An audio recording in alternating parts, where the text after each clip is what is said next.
In Venezuela, President Nicolás Maduro denounced the destabilization actions and assassination attempts against him carried out by the extreme right wing. In Argentina, state workers went on a national strike for 48 hours in rejection of the possible wave of layoffs by the government of Javier Milei.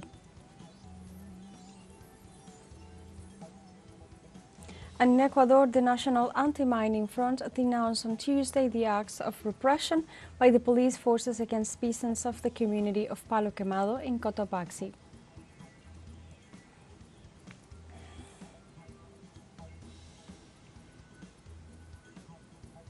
Hello and welcome to From the South. I'm Alejandra Garcia from teleSUR Studios in Havana, Cuba. We begin with the news. Venezuela's National Electoral Council finalizes the nomination process with the official registration of 13 candidates for the July 28th presidential election. 12 of the candidates are of the opposition tendency, and in total, 35 political parties of different tendencies have supported and registered the 13 candidates. The names registered so far are Nicolás Maduro, postulated by the United Socialist Party of Venezuela, Luis Eduardo Martínez for the Democratic Action, Juan Carlos Alvarado nominated by COPEI, Antonio Ecarri, who will be the candidate of the Progressive Advance, Daniel Ceballos of the Arepa Party, Benjamin Rauseo of the Conde Party, Javier Bertucci ran for the Party for Hope for Change, and other organizations. The president of the CNE assured that the requirements will be thoroughly reviewed to make sure that the 13 candidacies comply with the legal requirements.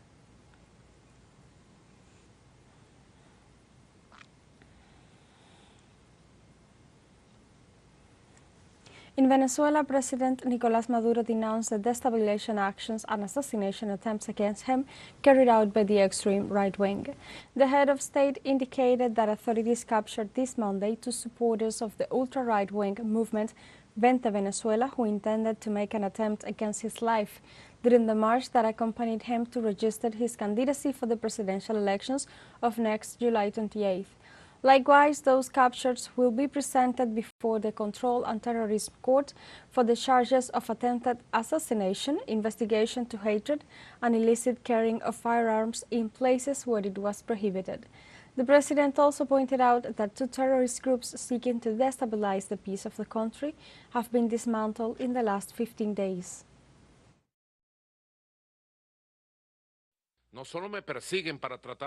They are not only after me to try to make an attempt on my life, as was demonstrated yesterday with the arrest of two individuals from the terrorist movement called Come Venezuela. It would rather be Come Terrorist, and they keep silent. The right-wing governments keep silent, and so does the cowardly left. They are not capable of condemning the coups, the attempts against the revolution, against peace. During an interview for our multi-platform teleSUR, the president of Venezuela, Nicolás Maduro, affirmed that the opposition sector is not prepared to govern the country. I believe that Venezuelans are going to draw their own conclusions, to go for what is safe, or to go for a leap into the void. All that opposition, the last names, the pops they put, all the opposition, none is prepared to take the leadership of the country. None has a plan. None has a team. They already won once in 2015. What did they do from the National Assembly? Ask for sanctions, ask for blockades, lead the Guarimbas in 2017, where they burned more than 20 people and filled 120 days on the country with violence, more than 300 cities of the country full of violence because of them. What did they do when they won in 2015? They promised that the last day would come. No, they hit the economy. They destroyed the economy. They sabotaged the additional credits. They did not approve even one additional credit. They tried to finish with the missions and great missions. They had the power of the National Assembly, a great power, and in the country, according to the Constitution. And what did they do? They hurt the country. They mistreated the people. The people know who they are. Everybody knows it. And the people are going to go for what is safe. We have the plan. We have the project of the country. In addition, Venezuelan President Nicolás Maduro pointed out that the great support for a presidential candidate had not been seen since October 4, 2012.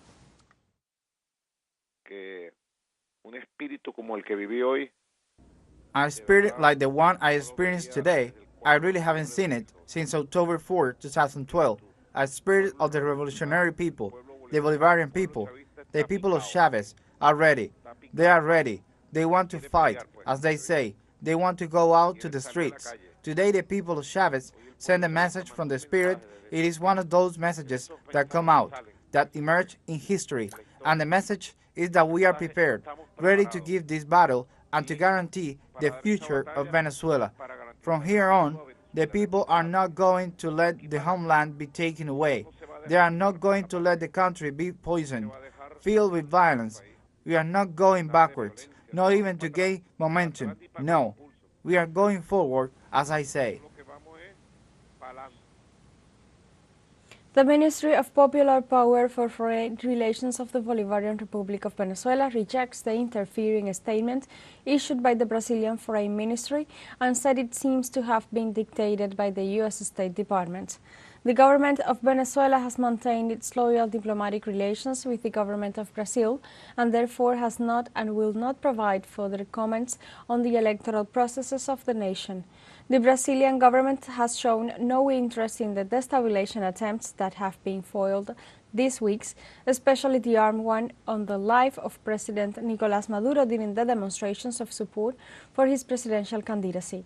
The Venezuelan government is grateful to President Lula, who, without hesitation, has firmly condemned the blockade and the illegal sanctions imposed by the United States that directly affect the people of Venezuela. Let's take a short break. Remember, you can join us on TikTok and teleSUR English, where you will find news in different formats, news updates, and more. Other stories coming up. Stay with us.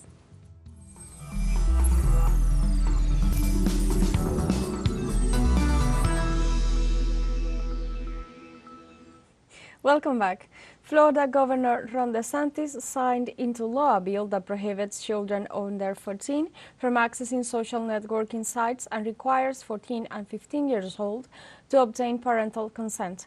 Reuters news agency reported that the law obliges social networking platforms to cancel the accounts of minors under 14 and those under 16 who do not have parental authorization. In addition, the regulations require them to use a third-party verification system to screen out minors. The governor added that social media harms children in a variety of ways. DeSantis stated that the House Bill 3, or HB 3, gives parents a greater ability to protect their children, who also added that adolescents may suffer from depression, anxiety, and low self-esteem due to exposure to social networking sites. HB 3 requires pornographic or sexually explicit websites to use age verification to prevent access by minors.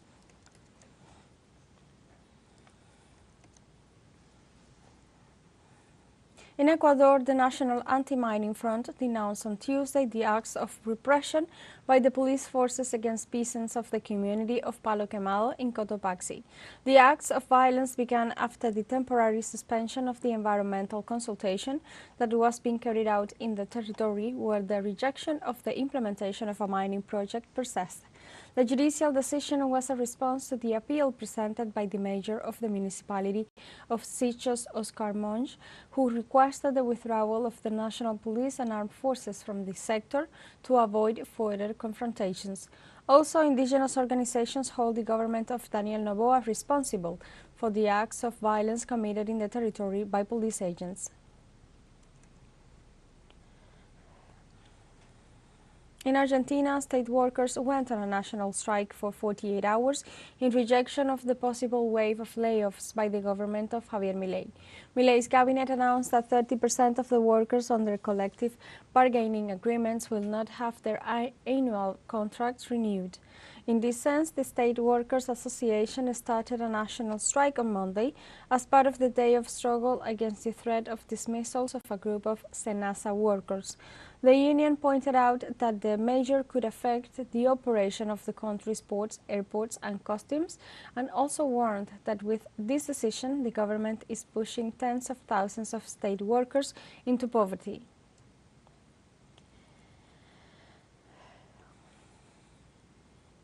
Pope Francis lamented on Tuesday the advance of drug trafficking and violence in the Argentine city of Rosario and urged to work for peace.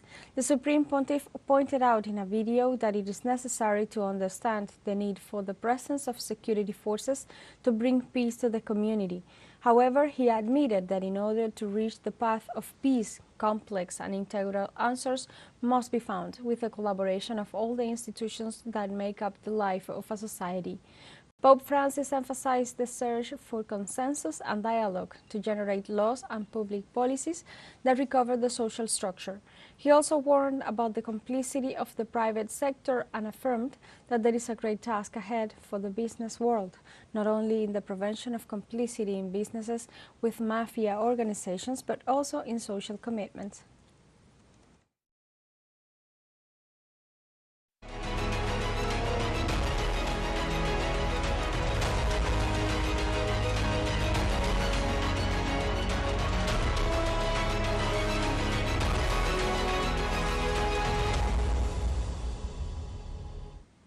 In Russia, the results of the first investigations into last Friday's attacks on the Crocus City Hall on the outskirts of Moscow confirmed the existence of a Ukrainian fingerprint. However, the head of the Federal Security Service, Alexander Botnikov, assured that Moscow will continue to investigate whether the presence and participation of the Ukrainian side is real or not. Meanwhile, the chairman of the Russian Investigation Committee, Alexander Bastrykin, stated that all those accused of perpetrating the terrorist attack in Crocus have acknowledged their guilt. He also pointed out that the terrorists have detailed information about the masterminds and accomplices in the preparation of the attack.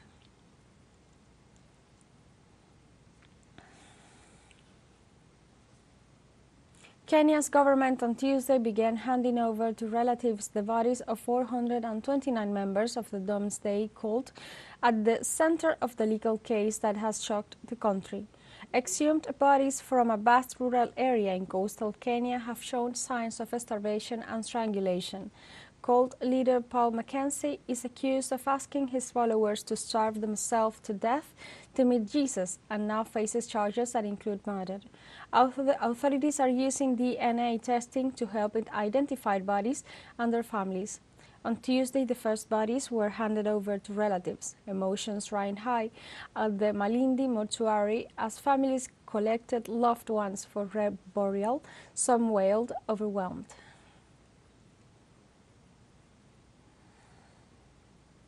Senegal woke up Tuesday to a new president-elect, Bassirou Diomaye Faye, a former tax inspector and political newcomer recently released from prison. Faye was catapulted into a presidential campaign after being backed by popular opposition leader and politically incapacitated Ousmane Sonko. The election followed a month of unrest ignited by Faye and Sonko's arrest last year, and of concerns that the president would seek a third term in office despite constitutional term limits. The violence shook Senegal's reputation as a stable democracy in a region that has seen a wave of coups. Rights groups said dozens were killed in the protest, while some 1,000 people were jailed.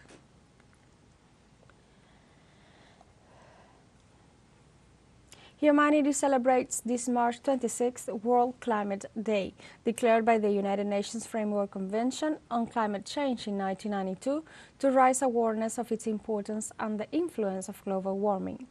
According to the latest flagship report, the State of the World's Climate 2023, launched by the World Meteorological Organization at the United Nations headquarters in Geneva, unprecedented weather extremes were recorded worldwide last year, and numerous records were broken.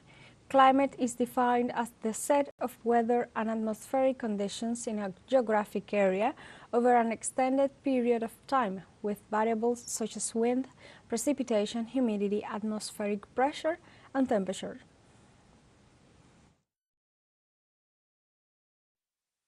The year 2023 set new records for every single climate indicator.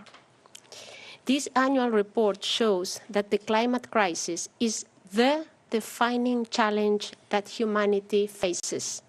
It is closely intertwined with inequality crisis, as witnessed by growing food insecurity, population displacement, and biodiversity loss. Glaciers loss was the largest on record last year. These are the water towers of the world. They are our fresh water reservoirs. Sea ice depletion in the Antarctica was one of the major climate facts recorded in 2023. We have a final short break coming up, but before we invite you to join our WhatsApp community for our English-speaking audience. You can scan the QR code on screen to join directly and share the link to reach more people. Constant news coverage of Latin America and the Caribbean, as well as the rest of the world. Stay connected and informed with teleSUR. Final short break. Don't go away.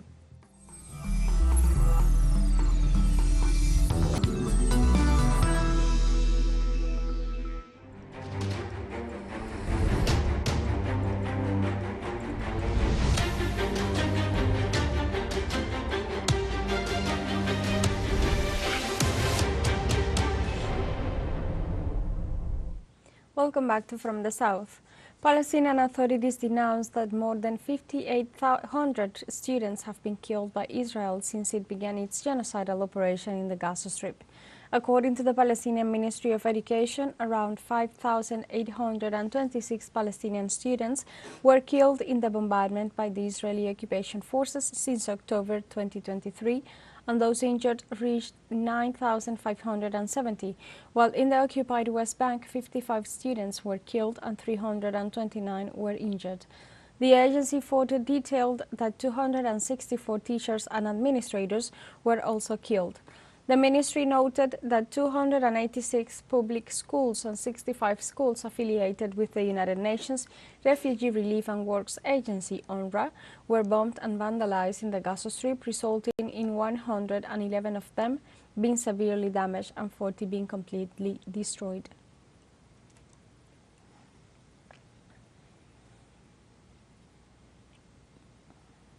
United Nations Human Rights Council supports the conclusion by the Special Rapporteur on Human Rights in Palestine that Israel is committing acts of genocide against that nation.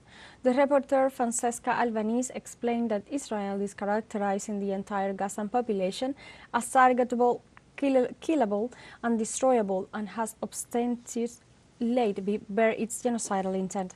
Dozens of diplomats, mostly from Arab and Muslim countries, and also Latin America, took the floor to defend Albany's mandate and work. On the other hand, speaking for the Organization of Islamic Cooperation, Pakistan backed her call for sanctions and arms embargo. These acts of genocide have been motivated by vehement anti-Palestinian discourse, which characterizes the entire Palestinian people in Gaza as enemies to be eradicated or forcibly removed. This rhetoric has been pervasive across all segments of Israeli society.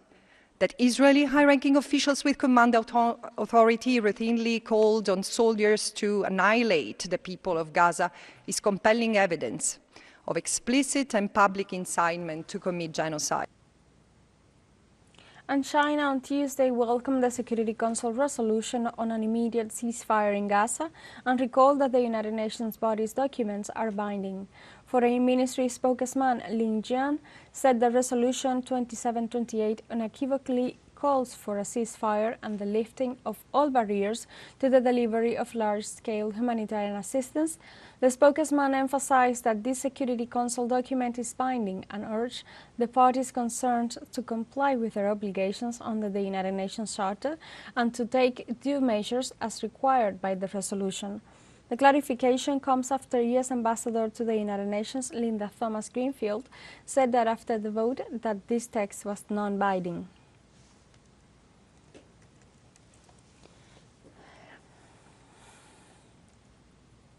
Now let's go to the world of sports, especially gymnastics, because the Colombian athlete Ángel Hernández obtained his qualification to Paris 2024. After the final round on Sunday, March 24th, in the fifth stop of the Trampoline Gymnastics World Cup, Hernández qualified to the next Olympic Games. In this sense, the Colombian got the 41st ticket for his country in the international multi-sport event and is the second gymnast to enter the Games after Luisa Blanco in the artistic gymnastics. Hernández got his place by placing 8th, 13th, counting the gymnast already qualified, with 51 points overall and occupying the 30th position out of 16 eligible athletes in the ranking.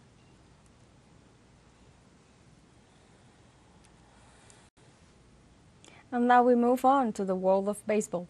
On Monday, the Diablos Rojos of Mexico defeated the New York Yankees by a score of 8-5 to complete a two-game series sweep as part of two exhibition games. This game was the culmination of the New York Yankees team's visit to Mexico as part of its preparation for the 2024 season. The Mexican League team's victory came thanks to a comeback on the scoreboard that allowed a Mexican roster filled with former MLB players to sweep one of the sport's premier ball and strike teams. After the game, former Major League Baseball player and current Mexican League player Trevor Bauer talked about his positive experience in Latin America.